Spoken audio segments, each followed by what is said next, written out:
ನನಗೆ ಭಾಳ ಇಂಪಾರ್ಟೆಂಟ್ ಅನಿಸಿದ್ದು ಏನಂದರೆ, ಈಗಿನ ಕಾಲದ ನಂತರದ ಒಂದು ನಿರ್ದೇಶಕರ ಥರ ಲಂಕೇಶ್ ಅವರು ಈ ಮಾಧ್ಯಮವನ್ನು, ಚಿತ್ರ ಮಾಧ್ಯಮವನ್ನು ಅರಿತು ಅದನ್ನು ಅರ್ಥ ಮಾಡಿಕೊಂಡು ನಂತರ ಸಿನಿಮಾ ಮಾಡಿದವರಲ್ಲ. ಅವರು ಕಂಟೆಂಟಲ್ಲಿ ನಂಬಿಕೆ ಇಟ್ಟಿದ್ದರು. ನನ್ನ ಕತೆ ಚೆನ್ನಾಗಿದೆ, ನಾನು ಹೇಳುವುದನ್ನು ತೀವ್ರವಾಗಿ ಹೇಳ್ತೀನಿ, ಅದನ್ನೇ ಸಿನಿಮಾ ಮಾಡ್ತೀನಿ ಅಂತೇಳಿ. ಹೀಗಾಗಿ ಅವರು ಸಿನಿಮಾ ಮಾಡೋ ಹೊತ್ತಿಗೆ ಅವರು ಈ ಒಂದು ರೀತಿಯ ಸಿನಿಮಾದ ಬಗ್ಗೆ ಪ್ರೀತಿಯಿಂದ ಹೊರಟಿದ್ದೆ ಹೊರತು ಕಲೆಯನ್ನು ಕಲಿತು ಹೊರಟಿದ್ದಲ್ಲ. ಅದು ಸೇಮ್ ಅದು ನಾಗತಿಹಳ್ಳಿ ಚಂದ್ರಶೇಖರ್ ವಿಚಾರದಲ್ಲೂ ಅದು ನಿಜ ಅಂತ ನನಗೆ ಅನಿಸುತ್ತೆ. ಅವ್ರ ರಂಗಭೂಮಿ ಹಿನ್ನೆಲೆ ಇದ್ದರೂ ಕೂಡ ಮೇಷ್ಟ್ರಾಗಿದ್ದವರು ಇಬ್ಬರು, ನೀವಿಬ್ಬರು 25 ವರ್ಷ ಜೊತೆಗಿದ್ದೀರಿ ಅಂತ ನನಗೆ ನೆನಪು. ಆ 25 ವರ್ಷಗಳಲ್ಲಿ ಇಬ್ಬರು ಮೇಷ್ಟ್ರುಗಳು ಸೇರಿಕೊಂಡು ಏನೇನು ಮಾತಾಡಿರ್ಬೋದು ಸಿನಿಮಾಗಳ ಬಗ್ಗೆ, ಅವರಿಂದ ನೀವೇನು ಕಲ್ತಿರ್ಬೋದು, ನೀವು ಅವ್ರಿಗೇನು ಕಲಿಸಿರ್ಬೋದು.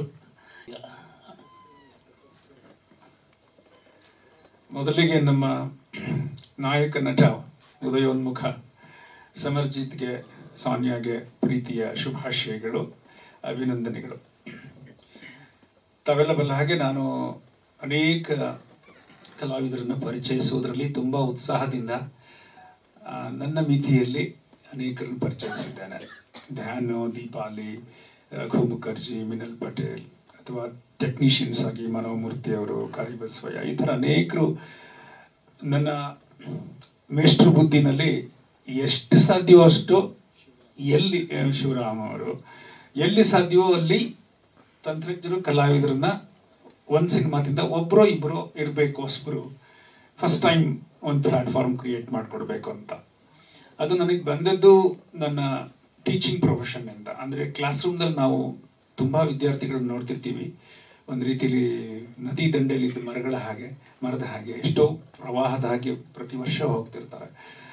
ಅದರಲ್ಲಿ ಕೆಲವರು ಐಡೆಂಟಿಫೈ ಮಾಡಿದಾಗ ಒಂದು ಸ್ವಲ್ಪ ಇವ್ರನ್ನ ಪ್ರಮೋಟ್ ಮಾಡ್ಬೋದೇನೋ ಅಂತ ಹೇಳಿ ರಂಗಭೂಮಿ ಕಡೆ ನೋಡ್ತಾ ಇದ್ದೆ.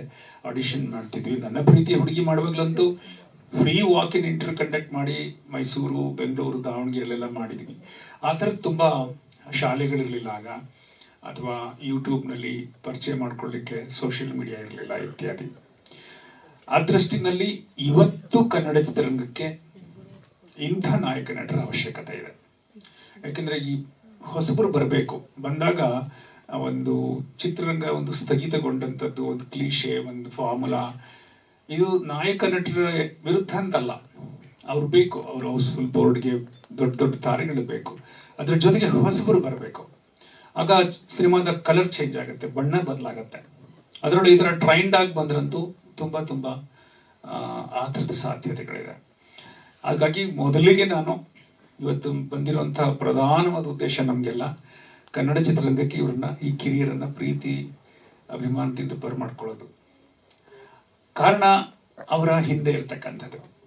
ಜೋಗಿ ಹೇಳಿದಾಗೆ ಅನೇಕ ಕುಟುಂಬಗಳಿದೆ. ರಾಜೇಂದ್ರ ಸಿಂಗ್ ಬಾಬು ಅವ್ರ ಕುಟುಂಬದಲ್ಲಿ ಕೂಡ 3 ಜನರೇಷನ್ ಇಂದ ಸಿನಿಮಾ ಜೊತೆಗೆ ಇಂಟರಾಕ್ಟ್ ಮಾಡ್ತಿರ್ತಕ್ಕಂಥ ಕುಟುಂಬಗಳನ್ನು ನೋಡ್ತೀವಿ. ಅಂದ್ರೆ ನಮಗೆ ಇದು ಮಹತ್ವ. ಯಾಕೆಂದ್ರೆ ಪತ್ರಕರ್ತರ ಹಿನ್ನೆಲೆ, ಲೇಖಕರ ಹಿನ್ನೆಲೆಯ, ನಮ್ಮ ಪ್ರೀತಿಯ ಮೇಷ್ಟ್ರ ಹಿನ್ನೆಲೆಯಿಂದ ಬಂದ ಕುಟುಂಬದ ಒಂದು ಕುಡಿ ಅನ್ನುವಂಥದ್ದು. ನನಗೆ, ನನ್ನಂತ ಅನೇಕರಿಗೆ ಲಂಕೇಶ್ರದು ಒಂದು ಋಣ ಇದೆ. ಅದನ್ನ ತಮಾಷೆಗೆ ಆ ಋಣವನ್ನ ದ್ರವ ರೂಪದ ಋಣ ಅಂತ ಕರಿತಿರ್ತೀವಿ. ಅದು ಬಹಳ ಸಂಜೆಗಳಲ್ಲಿ ಅವ್ರ ಜೊತೆ ತೋಟದಲ್ಲಿ, ಕಚೇರಿನಲ್ಲಿ, ಪತ್ರಿಕೆ ಮಾರ್ಕೆಟ್ಗೆ ಹೋದ ದಿವಸ ಅವತ್ತು ರಾತ್ರಿ ತುಂಬಾ ಅಂತ ಋಣವನ್ನು ನಮ್ಮ ಮೇಲೆ ಹೊರಿಸಿದ್ದಾರೆ ಅವರು. ಅದು ತಮಾಷೆಯ ಮಾತಾದ್ರೂ ಕೂಡ ಅಕ್ಷರದ ಋಣ, ಅರಿವಿನ ಋಣ, ವೈಚಾರಿಕತೆಯ ಋಣ, ಪ್ರಬುದ್ಧವಾಗಿ ಜೀವನ ನೋಡೋ ಋಣ, ಮತ್ತೆ ಒಂದು ವೈನೋದಿಕ ಪ್ರಜ್ಞೆಯಿಂದ ಜೀವನ ನೋಡುವಂಥದ್ದನ್ನ ನಾವು ಅವರ ಬರವಣಿಗೆಯಿಂದ, ಅವರ ಜೊತೆ ಕಳೆದಂಥ ಸಂದರ್ಭಗಳಲ್ಲಿ ತುಂಬಾ ಅದನ್ನ ಅನುಭವಿಸಿದ್ದೀವಿ. ನಾನಂತೂ ಕೆಲವು ಸರಿ ಒಬ್ಬ ಅನಧಿಕೃತ ಅವರ ಚಾಲಕನಾಗಿ ಇರ್ತಿದ್. ನನಗೆ ಕಾರ್ ಕೊಟ್ಬಿಡೋರು ಅವರು, ಬಹಳ ಚೆನ್ನಾಗಿ ನೀನು ಓಡಿಸ್ತೀಯ ಅಂತ. ಎಲ್ಲರತ್ರ ಬೈಯೋರು ಅವ್ರು ಯಾರಾದ್ರೂ ಕಾರ್ ಓಡಿಸೋದ್ರಂದ್ರೆ. ನನ್ನ ಡ್ರೈವಿಂಗ್ ಬಗ್ಗೆ ಅವ್ರಿಗೆ ತುಂಬಾ ಕಾನ್ಫಿಡೆನ್ಸ್ ಇತ್ತು. ಸೊ ಪ್ರಗತಿ ರಂಗದ ಹೆಸರಲ್ಲಿ ಸಾವಿರಾರು ಮೈಲಿ ಅವ್ರ ಪಕ್ಕದಲ್ಲಿ ಕೂತ್ಕೊಂಡು ಓಡಿಸಿರೋದು. ಬದನಮಾಳಿಗೆ ಒಂದು ಅಲ್ಲಿ ದಲಿತರ ಕಗ್ಗೊಲೆ ಆದಾಗ ಅಲ್ಲಿ ಹೋಗಿದಂಥದ್ದು, ಪರಿಸರ ಹೋರಾಟಗಳಿಗೆ ಹೋಗಿದಂಥದ್ದು, ಕೋರ್ಟ್ಗಳಿಗೆ ಕೆಲವು ಕಡೆ ಅವ್ರ ಜೊತೆಗೆ ಅವ್ರನ್ನ ಕರ್ಕೊಂಡು ಹೋಗಿದ್ದೀನಿ ನಾನು. ಆಗೆಲ್ಲ ತುಂಬಾ ಅನೌಪಚಾರಿಕವಾಗಿ ಅವ್ರು ಮಾತಾಡ್ತಿರ್ತಾರಲ್ಲ, ಅದು ತುಂಬಾ ನನಗೆ ತಮಾಷೆ ಅನಿಸಿದ್ರು ಅದರೊಳಗೆ ರೇಷ್ಮೆ ಅವರು ಹೇಳಿದ ಹಾಗೆ ಏನೋ ಒಂದು ಪಾಯಿಂಟ್ ಇರ್ತಿತ್ತು. ಒಂದ್ಸರಿ ಎಲ್ಲ ಕೂತ್ಕೊಂಡು ಆಫೀಸಲ್ಲಿ ಮಾತಾಡುವಾಗ ಮಹಾಭಾರತ ಯುದ್ಧ ಏಕಾಯಿತು ಅಂತ ಒಂದು ದೊಡ್ಡ ಚರ್ಚೆ ಶುರುವಾಯಿತು. ಯಾರ್ಯಾರೋ ಇದ್ರು ಅಲ್ಲಿ ಪತ್ರಿಕಾಲಯದಲ್ಲಿ, ಕನ್ನಡದ ಕ್ರೀಮ್ ಇರ್ತಾ ಇತ್ತು. ರಂಗಭೂಮಿಯವರು, ಸಾಹಿತಿಗಳು, ಯಂಗ್ ಸೀನಿಯರ್ಸ್ ಎಲ್ಲ ಬರ್ತಿದ್ರು, ಪ್ರೊಫೆಸರ್ಸು, ಅಕಾಡೆಮಿಷಿಯನ್ಸ್ ಎಲ್ಲ. ಮಹಾಭಾರತ ಹೇಗೆ ಶುರುವಾಯಿತು ಅಂತ ಒಬ್ಬೊಬ್ರು ಒಂದೊಂದು ವಿಚಾರ ಹೇಳ್ತಿದ್ರು. ಮೇಷ್ಟು ಸುಮ್ಮನೆ ಕೇಳಿಸ್ಕೊತಾ ಇದ್ರು. ಅವ್ರು ಯಾವಾಗಲೂ ಹೇಗೆ ಅಂದರೆ, ಯಾರಾದರೂ ವಾಗ್ವಾದ ಮಾಡ್ತಿದ್ರೆ, ಜಗಳ ಮಾಡ್ತಿದ್ರೆ ಮೌನವಾಗಿ ನೋಡ್ತಾ ಕೂತ್ಕೊಳ್ಳೋದು, ಮಳ್ಳಿದ್ರ ಕೂತ್ಕೊಂಡು ಕಡೆಯಲ್ಲಿ ಒಂದು ಸ್ಪೋರ್ಟ್ಸ್ ಬಿಡೋರು, ಎಲ್ಲ ಗಪ್ಚಿಪ್ಪಾಗ್ಬಿಡೋರು. ಆ ಥರದ್ದು ಮಹಾಭಾರತ ಹೇಗೆ ನಡೆಯಿತು ಅನ್ನೋದಕ್ಕೆ ರಾಜ್ಯದಾಹ ಅದು ಇದು ಅಂತ ಕೆಲವರು ಹೇಳ್ತಾ ಇದ್ರು. ಆಗ ಲಂಕೇಶ್ ಹೇಳಿದ್ರು, ಇಲ್ಲ ಅದು ಪಾಂಡವ್ರಿಗೂ ಕೌರವ್ರಿಗೂ ಸಿಕ್ಕಾಬಿಟ್ಟೆ ಬೋರ್ ಆಗಿತ್ತು, ಅದಕ್ಕೆ ಮಾಡಿದ್ರು ಕಣಯ್ಯ ಅಷ್ಟೇ. ಒಂದು ಮಹಾಕಾವ್ಯ, ಮಹಾಯುದ್ಧವನ್ನ ಅದು ಒಂದು ಬೋರ್ ಆದ ನಡೆದಂಥ ಘಟನೆ ಅಂತ ಹೇಳುವಂತ ಒಂದು, ತುಂಬಾ ಹಂಗೆ ಹೇಳಿದ್ರು ಕೂಡ ಅದ್ರೊಳಗಡೆ ಒಂದು ಮಾರ್ಮಿಕ ಅರ್ಥ ಇತ್ತು. ಇನ್ನು ನನ್ನ ಸಿನಿಮಾಗಳು ಬಿಡುಗಡೆ ಆಗ್ತಿದ್ವು, ಅವತ್ತು ಲಂಕೇಶ್ ಪತ್ರಿಕೆಯಲ್ಲಿ ಅವುಗಳ ಬಗ್ಗೆ ಕಟುವಾದ ಟೀಕೆ ಇರ್ತಿತ್ತು. ಅವತ್ತು ಸಾಯಂಕಾಲ ಒಟ್ಟಿಗೆ ಕೂತ್ಕೊಳ್ತಿದ್ವಿ, ಗುಂಡು ಹಾಕ್ತಿದ್ವಿ, ಊಟ ಮಾಡ್ತೀವಿ. ನಾನು ನನ್ನ ಸಿನಿಮಾ ಬಗ್ಗೆ ಕೆಟ್ಟದಾಗಿ ಬರ್ತಿದ್ದೀರಿ ಸರ್ ಅಂತ ಕೇಳ್ತಿರ್ಲಿಲ್ಲ, ಅವರು ಅದ್ರ ಬಗ್ಗೆ ಪ್ರಸ್ತಾಪಿಸ್ತಿರ್ಲಿಲ್ಲ. ಅಷ್ಟು ಒಂದು ಗಡಿ ರೇಖೆಗಳು ಸ್ಪಷ್ಟವಾಗಿರ್ತಿತ್ತು. ನಾವು ದೂರ ಹೇಳ್ಕೊಂಡು, ಏನು ಸರ್ ನಾನು ಸಿನಿಮಾ ನಿಮ್ಮ ಜೊತೆ ಎಷ್ಟು ಚೆನ್ನಾಗಿದ್ದೀವಿ, ನಿಮ್ಗೆ ಬರೆದು ಬಿಟ್ಟಿದ್ದೀರಾ ಅಂತ ನಾವು ಮಾತಾಡುವಂತಹ ಅಧಿಕ ಪ್ರಸಂತನ ಮಾಡ್ತಿರ್ಲಿಲ್ಲ. ಹೀಗೆ ಇತ್ತು. ಆ ಥರ ನಮ್ಮನ್ನ ಟೀಕೆ ಮಾಡಿ, ನಮ್ಮ ಸಿನಿಮಾಗಳನ್ನ ಟೀಕೆ ಮಾಡಿರೋದ್ರಲ್ಲಿ ನಮ್ಮ ಶಣೈ ಅವರು ಒಬ್ರು ಇರಬಹುದು, ಅವರು ಅಲ್ಲಿ ಇದ್ರು. ಆದರೂ ನಾವು ಯಾವತ್ತು ಶಣೈ ನನ್ನ ಸಿನಿಮಾ ಬಗ್ಗೆ ಚೆನ್ನಾಗಿ ಬರೀರಿ ಅಂತ ಯಾವತ್ತು ಮಾತಾಡೋದಾಗ್ಲಿ, ಅವರು ಕೂಡ ನಮ್ಮ ಜೊತೆ ಚರ್ಚೆ ಮಾಡಿ ಬರೆಯೋದಾಗ್ಲಿ ಅದೆಲ್ಲ ಇರಲಿಲ್ಲ. ಒಂದ್ಸಲ ಏನಾಯಿತು, ಅಮೆರಿಕ ಬಂದಾಗ ಅಮೆರಿಕ ಬಗ್ಗೆ ಕೂಡ ತುಂಬಾ ಅವರೇಜ್ ಆದಂತಹ ರಿವ್ಯೂಸ್ ಬಂತು ಪತ್ರಿಕೆಯಲ್ಲಿ. ಸ್ವಲ್ಪ ಕಟುವಾಗಿ ಇದ್ದಂಥ ವಿಮರ್ಶೆ, ಅದು ಯಾರು ಬರ್ದಿದ್ರು ಗೊತ್ತಿಲ್ಲ, ಶಣೈ ಬರ್ದಿರಬಹುದು ಅಂತ ಗುಮಾನಿ ಇರಲಿ. ಬೋರೇಗೌಡ ಬೆಂಗಳೂರಿಗೆ ಬಂದ, 5 ರೂಪಾಯಿ ಕೊಟ್ಟರೆ ಸಿನಿಮಾ ಇಡೀ ಪ್ರಪಂಚ ನೋಡ್ಬೋದು, ಈ ತರ ಸಿನಿಮಾ ಇದು ಅಂತ ಏನೋ ಒಂದು ಸ್ವಲ್ಪ ಲಘು ದಾಟಿಲಿತ್ತು. ನಾನು ಸ್ವಲ್ಪ ನೋವಾಯ್ತವ ನನಗೆ, ಎಲ್ಲ ಕಡೆ ಮೆಚ್ಚುಗೆ ಇದೆ, ನಮ್ಮ ಪತ್ರಿಕೆಯಲ್ಲಿ ಈ ತರ ಆಗೋಯ್ತಲ್ಲ ನನ್ನ ಹಣೆ ಬರ ಅಂತ. ಆದ್ರೆ ಅವ್ರ ಹತ್ರ ಮಾತಾಡಾಗಿಲ್ಲ, ಮೇಷ್ಟ್ರ ಹತ್ರದೆಲ್ಲ. ಸೊ ಸುಮ್ಮನೆ ಇದ್ವಿ. ಆಮೇಲೆ ನಾನಿಲ್ಲದಿರೋ ಸಂದರ್ಭಗಳಲ್ಲಿ ಎಲ್ಲ ಸೇರ್ಕೊಂಡು ಮಾತಾಡಿ, ಅವರು ಆಗ VHS ತರಿಸ್ಕೊಂಡು, ಆಗ ಅವ್ರು ಥಿಯೇಟ್ರಿಗೆ ಬಂದು ನೋಡೋದಕ್ಕೆ ಆಗ್ತಿರ್ಲಿಲ್ಲ, ಆರೋಗ್ಯ ಸ್ವಲ್ಪ ಸಮಸ್ಯೆ ಇತ್ತು. ಅವರು ಕೂತ್ಕೊಂಡು ನೋಡಿ, ಮೊದಲ ಬಾರಿಗೆ ಲಂಕೇಶ್ ಪತ್ರಿಕೆಯಲ್ಲಿ ಸೆಂಟರ್ ಸ್ಪ್ರೆಡ್ ಫ್ರಂಟ್ ಪೇಜ್ ಹಾಕಿ ಬಹಳ ವಿವರವಾಗಿ ಸಿನಿಮಾ ಬಗ್ಗೆ ತುಂಬಾ ಮೆಚ್ಚುಗೆ ಮಾತನ್ನು ಬರೆದ್ರು. ಪರ್ಸನಲ್ ಆಗಿ ಬರೆದ್ರು, ಮೇಷ್ಟ್ರು ಬರ್ಸಿದ್ರು ಎಲ್ಲ ಗೆಳೆಯರಿಂದ. ಶಣೈ ಇಲ್ಲೇ ಇದ್ದಾರೆ. ಇದು ಯಾಕೆ ಹೇಳ್ತೀನಿ ಅಂದ್ರೆ, ನಮ್ಮ ನಡುವೆ ಇರೋ ಯಾವುದೋ ಒಬ್ಬ ಪ್ರತಿಭಾವಂತನಿಗೆ ಎಲ್ಲೋ ನಿರ್ಲಕ್ಷ್ಯ, ಒಂಚೂರು ಅವನಿಗೆ ಇದರಿಂದ ತೊಂದರೆ ಆಗ್ತಿದೆ, ನಷ್ಟ ಆಗ್ತಿದೆ ಅಂತಂದ್ರೆ ತಕ್ಷಣ ಅದನ್ನ ಅವರು ಯಾವುದೇ ಪ್ರಿಜುಡೈಸ್ ಇಲ್ಲದೆ ಅದರ ಗುಣಮಟ್ಟವನ್ನ ಅದ್ರ ಬಗ್ಗೆ ದಾಖಲೆ ಮಾಡಿ ಮೆಚ್ಚುಗೆ ಮಾತಾಡಿ ಬೆಂತಟ್ಟತಕ್ಕಂಥದ್ದಿತ್ತು. ಹಾಗಾಗಿ ನನ್ನ ಬೆಸ್ಟ್ ಸ್ಟೋರೀಸ್ ಲಂಕೇಶ್ ಪತ್ರಿಕೆಯಲ್ಲಿ ಬಂತು. ನಾನು ಒಂಥರ ಅನಿಯತಕಾಲಿಕ ಬರಹಗಾರನಾಗಿ ಕಾಲಮ್ಸ್ಗಳು ಮತ್ತೆ ಬೇರೆ ಬೇರೆದನ್ನೆಲ್ಲ ತುಂಬಾ ಕಾಂಟ್ರಿಬ್ಯೂಟ್ ಮಾಡ್ತಿದ್ದೆ. ವಿಶೇಷವಾಗಿ ಅವ್ರ ಜೊತೆ ನಾನು ತುಂಬಾ ಟ್ರಾವೆಲ್ ಮಾಡಿರೋದು ನನಗೆ ಬಹಳ ಸಂತೋಷದ ಮತ್ತು ಮರೆಯಲಾಗದಂತ ಅನುಭವಗಳು. ಅವ್ರ ಜೊತೆ ಇದ್ದಾಗ ನಾನು ಮೀಟ್ ಮಾಡದಿರೋ ವ್ಯಕ್ತಿಗಳೇ ಇಲ್ಲ. ಒಬ್ರು ರಾಮದಾಸ್ ಅವರಿಂದ ಹಿಡಿದು, ದೇವೂರ್ ಅವರಿಂದ ಹಿಡಿದು, ರಾಮಚಂದ್ರ ಶರ್ಮಾ ಅವರು ಎಲ್ಲ ತುಂಬಾ ಜನ ಪತ್ರಿಕಾಲಯದಲ್ಲಿ ಸಿಗ್ತಾ ಇದ್ದಂಥದ್ದು. ಇವತ್ತು ನೋಡಿ ಎಷ್ಟೊಂದು ಸುದ್ದಿವಾಹಿನಿಗಳು ನಮ್ಮ ಮಧ್ಯೆ ಇದ್ದಾವೆ, ಬೇಕಾದಷ್ಟು ವಾಹಿನಿಗಳು. ಎಲ್ಲ ಕಡೆ ಬ್ರೇಕಿಂಗ್ ನ್ಯೂಸ್ಗಳಿರುತ್ತೆ, ಎಲ್ಲ ಕಡೆ ಸತ್ಯ ಶೋಧನೆ ಇರುತ್ತೆ, ಎಲ್ಲ ಕಡೆ ನಾವೇ ಫಸ್ಟ್ ಹೇಳ್ತೀವಿ ಸತ್ಯನ ಅಂತ ಹೇಳ್ತಕ್ಕಂಥ ಒಂದು ಘೋಷಣೆ ಕಾಣ್ತೀವಿ. ಆದರೆ ಹಾನೆಸ್ಟ್ ಹೇಳೋದು ಯಾವುದೇ ಪೂರ್ವಗ್ರಹದ ಮಾತಲ್ಲ. ಅವತ್ತು ಲಂಕೇಶ್ ಪತ್ರಿಕೆ ಅಕ್ಷರ ಮಾಧ್ಯಮದಲ್ಲಿ ಮಾಡಿದಂತಹ ಒಂದು ವಿಪ್ಲವ, ಒಂದು ಹೋರಾಟ, ಒಂದು ರಾಜಕೀಯ ಪ್ರಜ್ಞೆಯನ್ನೇ ಬದಲಾಯಿಸೋದು, ಸರ್ಕಾರವನ್ನೇ ಬದಲಾಯಿಸತಕ್ಕಂಥ ಒಂದು ದೈತ್ಯ ಶಕ್ತಿ ಆಗಿತ್ತಲ್ಲ, ಅದಕ್ಕೆ ಇವತ್ತು ಯಾವುದೂ ಸರಿಸಾಟಿಯಾಗಿಲ್ಲ ಅಂತ ನನಗೆ ಅನ್ಸುತ್ತೆ. ಅದು ಯಾರು ಸುದ್ದಿ ಮಾಧ್ಯಮದಲ್ಲಿ ಕೆಲಸ ಮಾಡೋ ಮಿತ್ರರು ವೈಯಕ್ತಿಕವಾಗಿ ತಗೋಬಾರದು. ಇದು ಸತ್ಯ. ಇದು ನಾವು ಎಲ್ಲ ಜನರೇಷನ್ ನಾವೆಲ್ಲ ನೋಡಿದಂಥ ಐಕಾನ್ಗಳನ್ನು ನೋಡಿದ್ರಿಂದ ಅನ್ಸುತ್ತೆ. ಇವತ್ತು ಎಷ್ಟು ಖಾಲಿ ಬಲೂನ್ಗಳು ಹಾರಾಡ್ತಾ ಇದೆ ಅಂದ್ರೆ, ಮೇಷ್ಟ್ರು ಇದ್ರೆ ಹೆಂಗ್ ಚುಚ್ಚೋರು ಒಂದೊಂದು ಟಸ್ ಅಂತ ಹೊಡೆದಾಕ್ಬಿಡ್ತಿದ್ರು ಎಲ್ಲಾನು. ಇವತ್ತು ನಾವು ಖಾಲಿ ಬಲೂನ್ಗಳನ್ನು ಹಾರಾಡೋದು ನೋಡಿ ಸೋಜಿಗೆಗೊಂಡು ಅವುಗಳಿಗೆ ಭಕ್ತರೋ, ದಾಸರೋ, ಅನುಯಾಯಿಗಳು ಏನೋ ಹಾಗೆ ಹೋಗ್ತಾ ಇರ್ತೀವಿ. ಆ ಥರದ ಒಂದು ನಮ್ಮ ಊರಿನಲ್ಲಿ ಒಂದು ದಲಿತ ಹೆಣ್ಮಗಳ ಮೇಲೆ ಒಂದು ಹಲ್ಲೆ ಅಥವಾ ಏನೋ ಆಯಿತು, ಅದಕ್ಕೆ ಅಷ್ಟು ಜನನ ಕರ್ಕೊಂಡು ನಮ್ಮ ಮಾನ ಅಂತ ಹೇಳಿ ಬಂದಿದ್ರು. ಬಂದು ಮೆರವಣಿಗೆ ಮಾಡಿ ಅದ್ರ ಬಗ್ಗೆ ಲೇಖನ ಬರೆದು, ಅಂದರೆ ಪ್ರಗತಿ ರಂಗ ಮಾಡುವಾಗಲೂ ಕೂಡ ನಾನು ತುಂಬ ತಮಾಷೆ ಮಾಡ್ತಿದ್ದೆ.